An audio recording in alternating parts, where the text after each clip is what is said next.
नमस्कार। आज की क्लास में हम बात करने वाले हैं पहाड़ी उपभाषा वर्ग पर। तो पहाड़ी जो भाषाएं हैं उनको भोलानाथ तिवारी जी ने 3 भागों में बांटा है।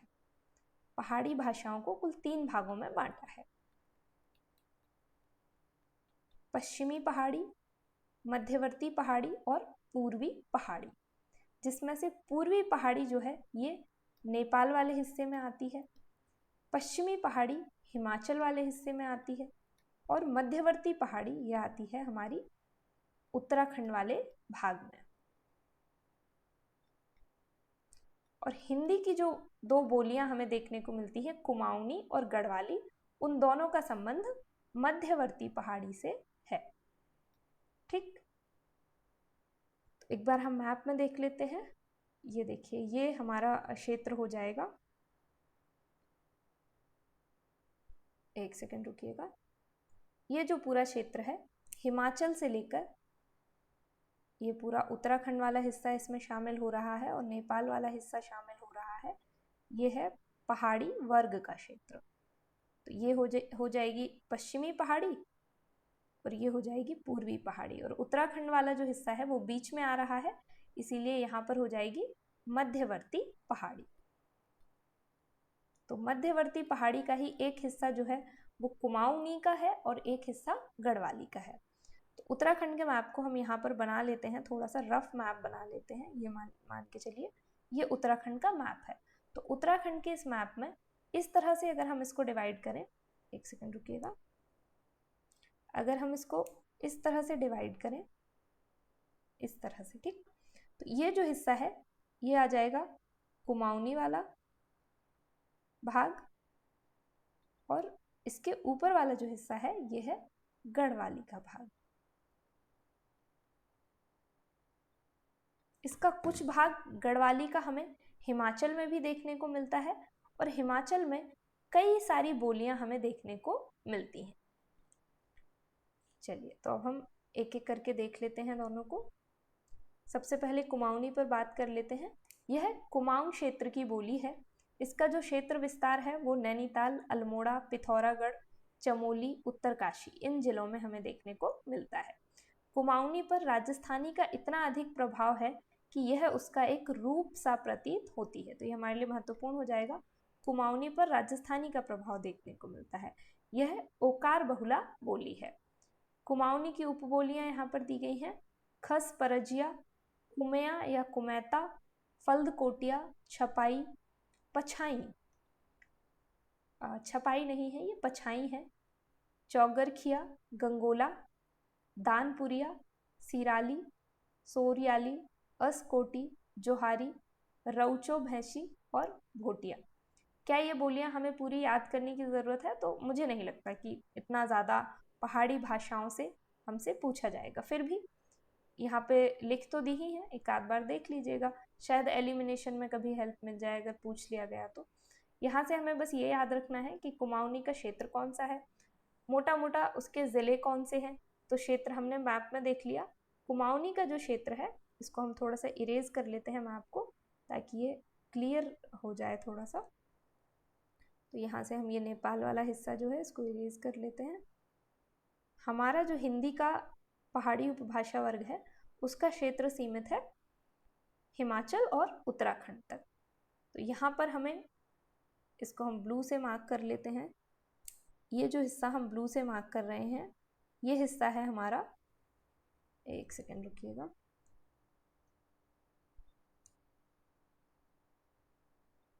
ये फिर से आ गया, इसको फिर से इरेज करना पड़ेगा।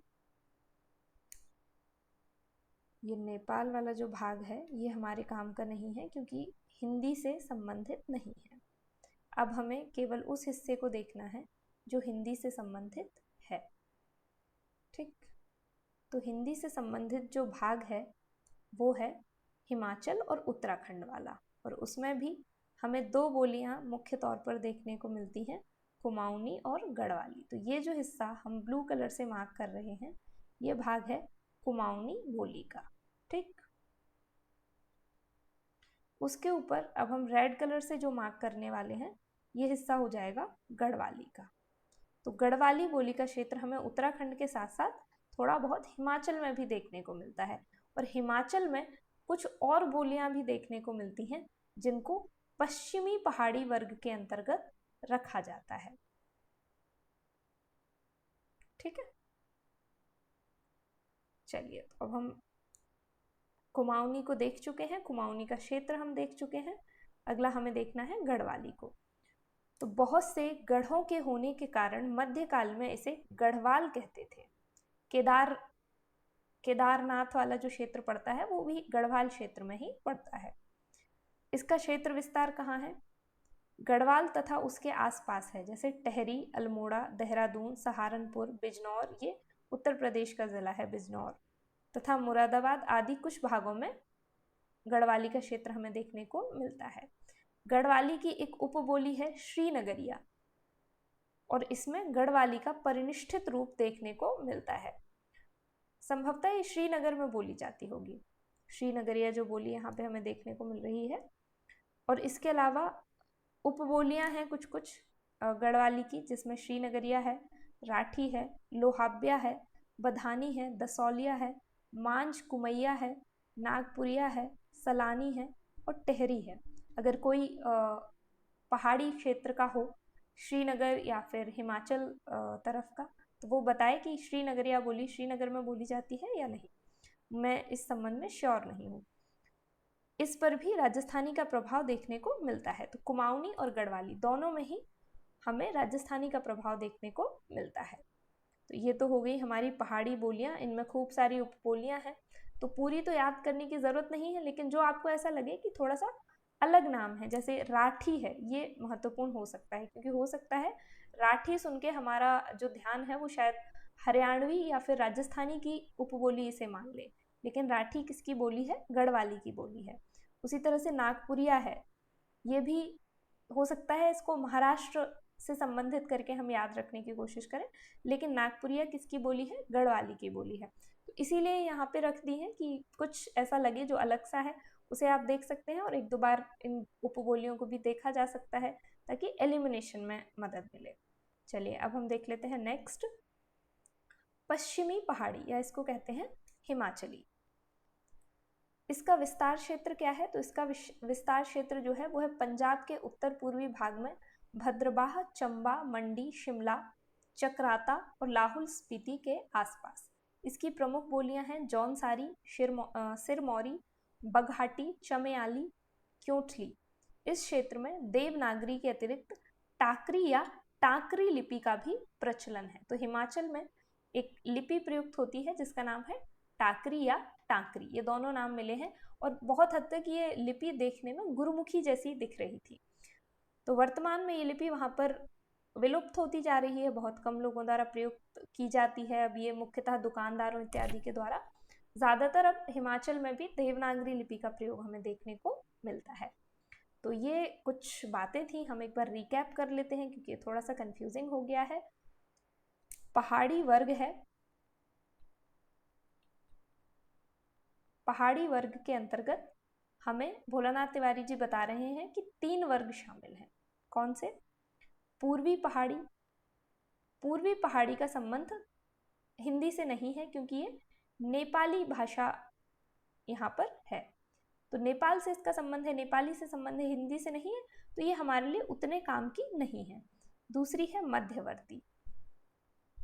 तो मध्यवर्ती पहाड़ी में हमें देखने को मिल जाती है कुमाऊनी और गढ़वाली, जो कि हिंदी की बोलियां हैं, कुमाऊनी और गढ़वाली।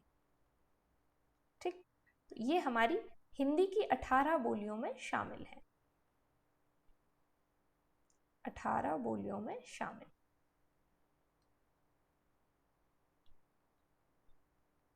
उसके बाद है पश्चिमी पहाड़ी। तो पश्चिमी पहाड़ी जो नाम है वो हिमाचल प्रदेश में बोली जाने वाली बहुत सारी छोटी छोटी बोलियों को सम्मिलित रूप से दिया गया है। इन्हें या तो पश्चिमी पहाड़ी कहते हैं या फिर हिमाचली बोलियां कहते हैं। चूंकि इनमें से कोई भी बोली बहुत ज़्यादा बड़े क्षेत्र में नहीं बोली जाती, इसलिए उसको हिंदी की बोलियों में अलग से नहीं गिना जाता। तो उम्मीद है कि अब आपको ये चीज़ ठीक तरह से समझ आ गई होगी। तो आज की क्लास के लिए हम इतना ही रखते हैं। उससे पहले हम एक बार वापस से अपने चार्ट को देख लेते हैं, इसमें से हम क्या क्या पढ़ चुके हैं। तो सौरसेनी अपभ्रंश के अंतर्गत हमें 12 बोलियों को पढ़ना था, जिसमें से पश्चिमी हिंदी की 6 बोलियां थीं। आकार बहुला के अंतर्गत आने वाली कौरवी, हरियाणी या बांगरू और दक्षिणी, इनको हम देख चुके हैं। उकार बहुला के अंतर्गत आने वाली ब्रजभाषा, बुंदेली, कन्नौजी, इनको भी हम पढ़ चुके हैं। राजस्थानी हिंदी उपभाषा वर्ग के अंतर्गत आने वाली मारवाड़ी, जयपुरी, ढूंढाड़ी, मेवाती, मालवी, इनको भी हमने देख लिया है। पहाड़ी हिंदी उपभाषा वर्ग के अंतर्गत आने वाली कुमाऊनी और गढ़वाली, इनको भी हमने देख लिया है। अब कुल 6 बोलियां बची हैं, 3 अर्धमागधी अपभ्रंश से जो विकसित हैं वो, और 3 मागधी अपभ्रंश से विकसित। तो इनको हम आगामी क्लासेस में देखेंगे। और इन बोलियों के अलावा भी जो छोटी छोटी चीज़ें यहाँ से निकल सकती थी, या कुछ ऐसी बोलियाँ जो हिंदी की बोलियों में गिनी नहीं जाती हैं पर वो बोलियाँ वहाँ पर हैं, उनको भी हमने देखा है। और भाषा और बोली में अंतर भी हमने समझा है। तो आज की क्लास के लिए इतना ही रखते हैं, मिलते हैं नेक्स्ट क्लास में। तब तक के लिए आप लोग अपना ख्याल रखें। बहुत शुक्रिया।